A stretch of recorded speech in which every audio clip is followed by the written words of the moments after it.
मैं आपको शक्ति का दूसरा सिद्धांत बताता हूं।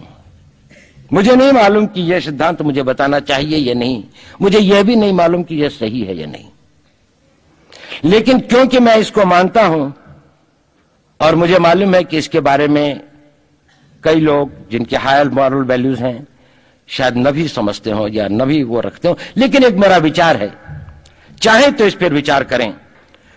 सब नहीं तो कुछ न कुछ लोगों को शायद इस विचार से कुछ सोचने की और कुछ करने की प्रेरणा मिलेगी। इतिहास दुनिया की सबसे बड़ी अदालत है, इससे बड़ी अदालत कोई नहीं है। सुप्रीम कोर्ट में क्या हुआ, हाई कोर्ट में क्या हुआ, लड़ाई के मैदान में क्या हुआ, इलेक्शंस में क्या हुआ, ये सब बातें आती हैं चली जाती हैं, बाद में रह जाता है केवल इतिहास। और इतिहास का निर्णय हमेशा उसके पक्ष में गया है जो शक्तिशाली था। इसने कभी उसका साथ नहीं दिया जो न्याय के साथ था, जो सही था। अगर ऐसा होता तो दिल्ली में बाबर रोड होती है, बाबर रोड है लेकिन राणा सांगा रोड नहीं है, क्योंकि बाबर आया, विजयी हुआ, राणा सांगा हार गया। भारत की हिंदूशाही किंगडम अफगानिस्तान से होती सिकुड़ती सिकुड़ती सिकुड़ती यहां तक नहीं आ जाती। हमने किसी पर आक्रमण नहीं किया, हमने किसी के जीवन मूल्यों को नष्ट नहीं किया, हमने किसी के धर्म ग्रंथों को और धर्म स्थानों को नष्ट नहीं किया। शायद हम न्याय संगत थे, शायद सत्य भी हमारे पक्ष में था, लेकिन शक्ति हमारे साथ नहीं थी। इसलिए इतिहास ने हमें उसकी सजा दी। इतिहास ने हमेशा उनको सजा दी जिन्होंने विचारों को कर्म से और न्याय को शक्ति से अधिक महत्व दिया। अब मैं ये नहीं कह रहा हूं कि उसको उसकी तिलांजलि कर देनी चाहिए, ये नहीं है कि न्याय का अपना महत्व नहीं है, लेकिन यदि कॉन्फ्लिक्ट ऑफ इंटरेस्ट हो तो शक्तिशाली बनना ज्यादा आवश्यक है। भारत धर्मगुरु भी तभी बनेगा जब एक शक्तिशाली भारत का निर्माण होगा। जिन लोगों ने भारत के ऊपर आक्रमण किया, भारत के ऊपर राज किया, इस प्रकार से राज किया कि राज करते वक्त, जाते वक्त अपने गुलामों से कह दिया कि तुम राज कर लो, हम तो जा रहे हैं, तो यहां पर गुलाम वंश भी बन गया। अगर हम लड़ाई के वॉरफेयर के उसूलों से देखें कि किसी भी राष्ट्र की जो कॉम्प्रिहेंसिव स्टेट पावर होती है, किन चीजों से वो लड़ाई लड़ता है, जिसको हम कहते हैं कि ये शक्तिशाली है, दूसरा शक्तिशाली नहीं है, क्या वो अवयव होते हैं उसके, क्या घटक होते हैं उसके।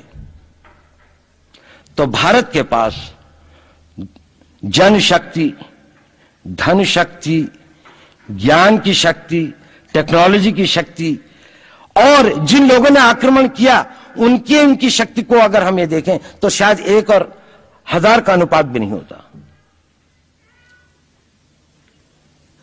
लेकिन उसके बाद भी हम वो नहीं कर पाए। और ये प्रश्न भी किसी ने पूछा, उस पर मैं आऊंगा बाद में। निवेदिता जी ने उसका बहुत अधिक उत्तर दिया, बहुत अच्छा उत्तर दिया था कि क्या कारण है, किसके कारण भी हम लोग इस लड़ाई में इतिहास ने हमारा साथ या हमारे पक्ष में न्याय नहीं दिया।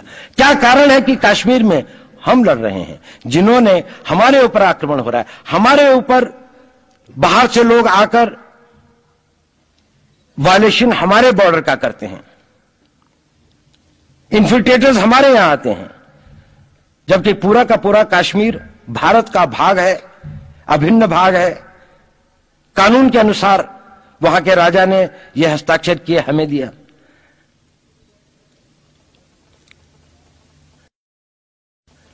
क्या कारण है कि करोड़ों की संख्या में बांग्लादेश से लोग भारत में आते हैं, हम बाड़ लगाते हैं, वो लोग वहां से मना करते हैं कि आप हमारे आदमियों को आने दीजिए, और हम कुछ नहीं कर पाते। और भारत में 2 करोड़ नागरिक रहते हैं। हम हर एयरपोर्ट के ऊपर में इमिग्रेशन की चेक पोस्ट लगाते हैं कि कहीं पर कोई एक आदमी बिना पासपोर्ट के या बिना वीजा के भारत में प्रवेश न कर जाए। यहां पर लाखों की संख्या में, करोड़ों की संख्या में लोग आते हैं। सुप्रीम कोर्ट भी ये वो करता है कि जिन लोगों ने जो इसके लिए जिम्मेदार हैं, उन्होंने जो काम किया है वो भारत के ऊपर आक्रमण के बराबर काम किया है।